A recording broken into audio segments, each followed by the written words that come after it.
last video, calling out David Miscavige. I gave both him and the church 7 days to reach out to me. No response. So now I'll be exposing them for the cult that they truly are. I will be talking about the history of Scientology, as well as the abuse going on in the church. I will definitely be going into great details and tackling mature themes about topics like death and abuse. So, I highly suggest you click off the video now if those sort of things trigger you in any way. Let's get right into it.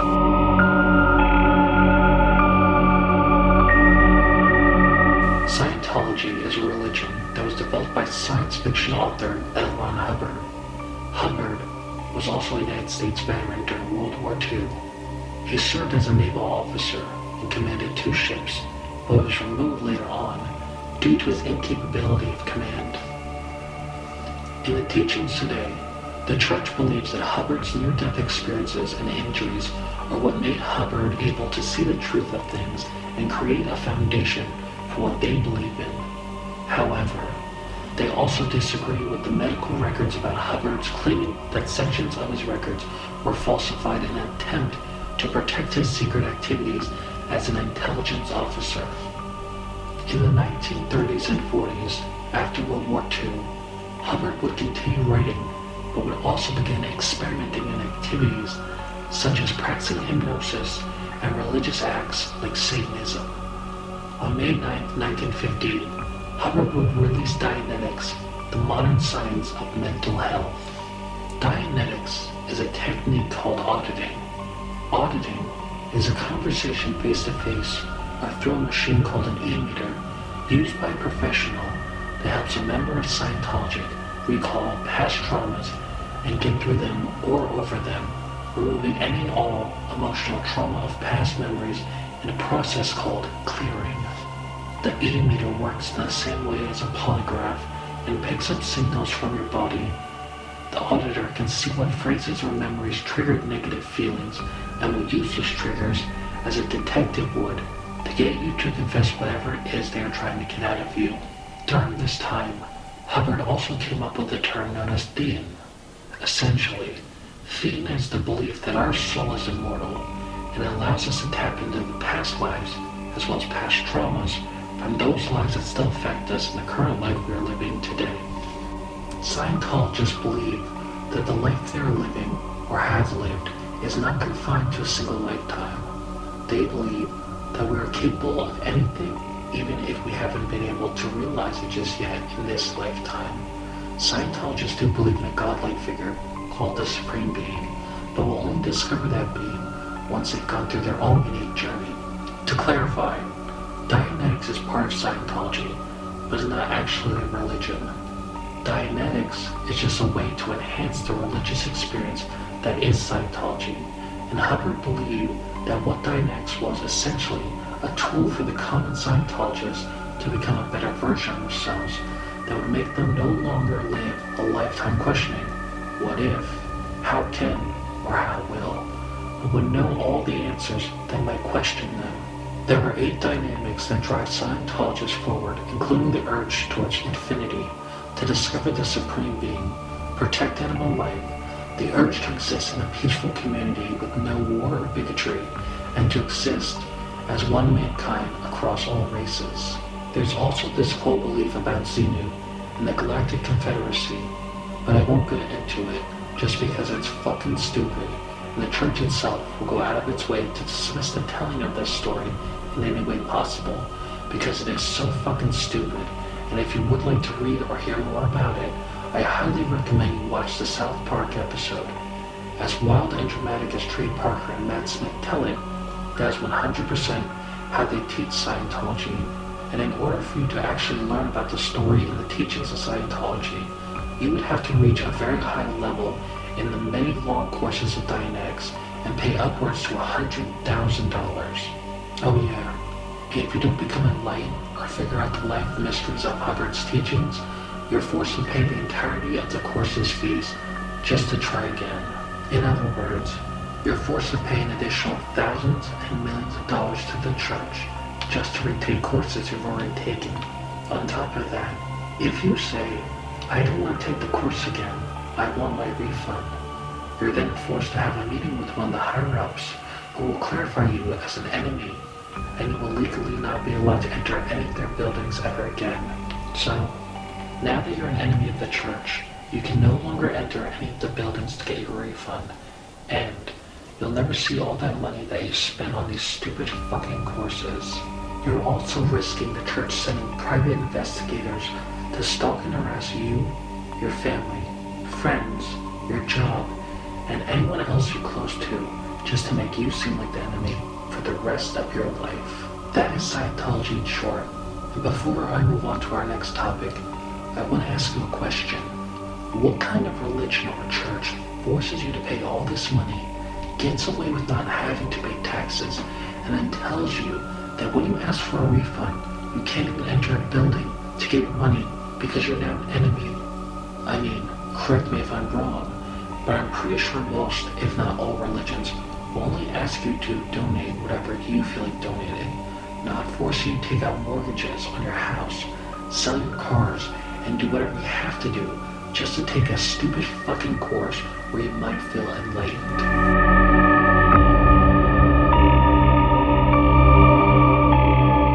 Now that we've discussed what is Scientology, let's talk about the controversy and why Scientology should be considered a cult.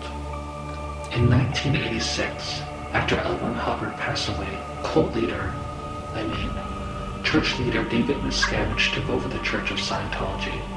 When Miscavige took over, the insanity that was Ron Hubbard definitely increased, and what Miscavige would bring to the table would be both physical and mental abuse. Miscavige has been accused of beating people such as Mike Rinder, a former senior executive of the church, and even at one point, placing Rinder in what the church calls the Hole, which is essentially a concentration camp for members that are deemed a liability and an enemy of the church. You know, like Hitler in the concentration camps during the Holocaust. Another major accusation made against Miscavige is the whereabouts of his wife, Shelley Miscavige. Shelley Miscavige was last seen in public at her father's funeral in 2007, where she was heavily escorted by members of the church. Before that, she hadn't been seen in public since 2005, 2 years before her father's funeral. The church claims that Shelley's not missing, that everything's alright, and she's just choosing to live her life privately. But let's be honest, that's just a bunch of bullshit. It is my opinion that Shelley was probably tired of David Miscavige's psychological warfare against other people and wanted to leave. But if she had left on her own terms, she would then become a liability to not just David, but also to the church, since she was by his side for years. There was nothing that went on that Shelley Miscavige didn't see, or possibly play part in as well. David Miscavige couldn't take the risk, so what did he do? He locked her up in solitary, so she can't speak to anyone and release all the dirty little secrets like sexual abuse, physical abuse, and psychological manipulation that David was inflicting on their Scientology members. Speaking of David Miscavige and his need to control over family members, let's talk about his own father, Ronald Miscavige. In 2012, Ronald escaped the church's private compound with his wife after bringing his family into the religion in the late 60s. The decision to leave the church after spending the majority of his life in the religion came to be when he realized that he became fed up with the conditions under his son's leadership. Ronald also went on record during a 2020 interview and claimed David was hot-tempered and corrupted by power. The church retaliated by saying Ronald Miscavige is seeking to make money on the name of his famous son. David Miscavige has taken care of his father throughout his life, both financially and by helping him in even the most dire circumstances. Any father exploiting his son in this manner is a sad excuse and betrayal. Okay, sounds convincing. However, after escaping, David Miscavige then paid a father and son private investigator team to follow and report Ronald's activities for $10,000 a week. On one occasion, the father-son investigators reported that while they were surveying Ronald's activities, he began to reach for his chest. Fearing Ronald was having a heart attack, they immediately contacted David, to which he replied, Do not intervene. In case you don't understand what that means, it means that this little piss boy would have let his father die. But don't worry, the church had an excuse to cover up their tracks by saying a church attorney had hired the two investigators. They also claimed that David Miscavige had nothing to do with it and never even spoke to the two men. Again, cool. But why did the church need to hire private investigators to follow an 8-year-old man anyway? Ron Miscavige was David's father.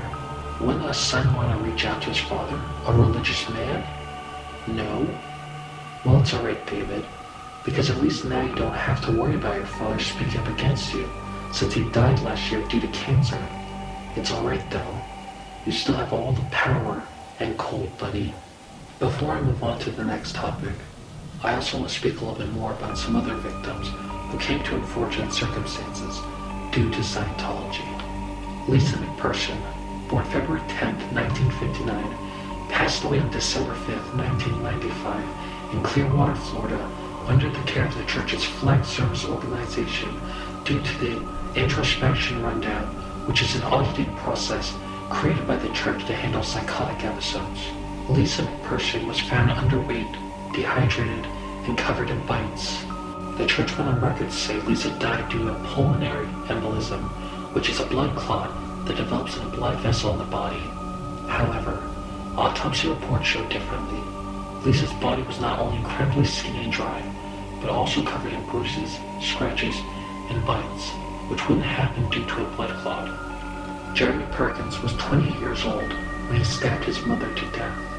Jeremy was an untreated schizophrenic due to the church's disbeliefs of psychiatric treatment. Jeremy went his entire life struggling with his mental disorders and being told that the only thing that could help him was auditing. After his court case, Jeremy was sent to Rochester Psychiatric Center, where he still hasn't spoken to his father, his sister, or her husband due to the church's rules of disconnecting with family members who have left the church. Kyle T. Brennan, born April 2, 1986, passed away February 17, 2007, while staying with his father. When his father, who was an avid member, discovered his body, instead of immediately reporting his son's death to the authorities, he waited 45 minutes and contacted a fellow Scientologist first to see what he should do about his son's death, and waited until the Scientologist arrived to inspect Kyle's body before even calling for an ambulance. These individuals did not deserve what happened to them, and they aren't even the only victims. Hundreds and thousands of women are forced into having abortions every year due to the church's belief of having any pregnancies in the church. Executive members are thrown into the hole like some animal to starve and suffer all types of inhumane abuse like an animal. And children are being forced to grow up in this cult, brainwashed, and or later suffering from all types of mental disorders. The list goes on. But I want to move on to the next topic, because I believe it's time we really dive into what Scientology really is.